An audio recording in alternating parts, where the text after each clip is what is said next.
I was walking around on the ship, and this guy was playing chess by himself, which is kind of unusual. People, Kamakanta does it, but not too many people play chess by themselves. They move both pieces. I walked in, I said, hey, would you like someone to play with? And he said, sure. And so we played a game, and then he told me about himself, and he had a master in Thailand for, I think, 6 or 7 years, and he was going back to England because his master told him that he had taken him as far as he could in the spiritual world.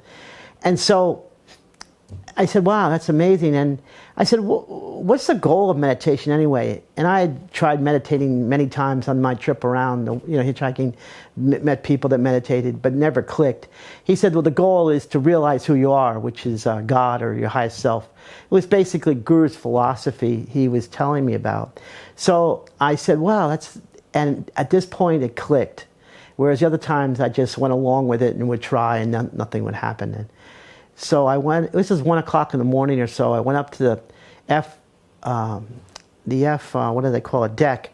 And it was this small little, about the size of this part of the room. And the only thing I knew about meditation was that you sit cross-legged. So there was no chairs there, so I started to sit down cross-legged. And then the whole world disappeared. The boat disappeared, everything disappeared. And the Supreme, this is what I told this story in front of Guru and the disciples at least once.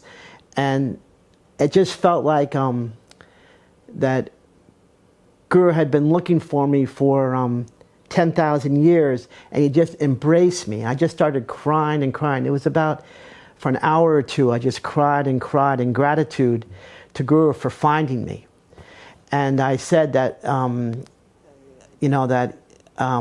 Guru, please protect me. But the thing is, I don't know who this is exactly, whether it's God or what it is, but it's just gigantic. It felt like I didn't see anything, but it was such an intense experience that I communicated with the Supreme or Guru at this moment in a very intimate way.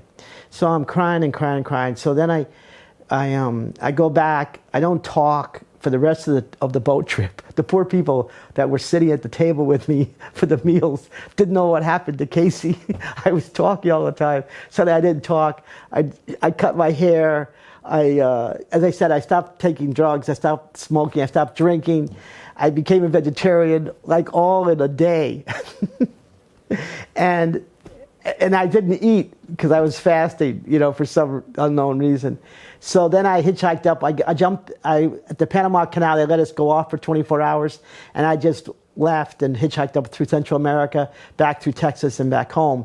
When I got home, the first thing I wanted to do was to find my teacher, who could take me further. And because of my experiences around the world, I had found I'd gone to different gurus, and or I'd seen different gurus, or to some extent.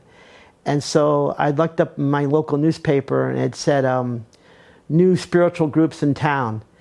And they had the Krishnas, and they had TM, and they had different things. The only one I didn't know about was the Sri Chinmoy Center. So I went to that in Norwalk, Connecticut. It was very close to my home, and my mom's home, actually. And so then I went 4 times, and then the 4th time Guru came. And that's where I felt in Guru, I felt Guru was the real thing. And then I had to ask that person or supreme entity whether or not Guru was the same as that. It gets a little complicated because I didn't get an experience when I first met Guru. Guru told us to do that, either decide or that. But I'm trying to figure out whether or not Guru is the same.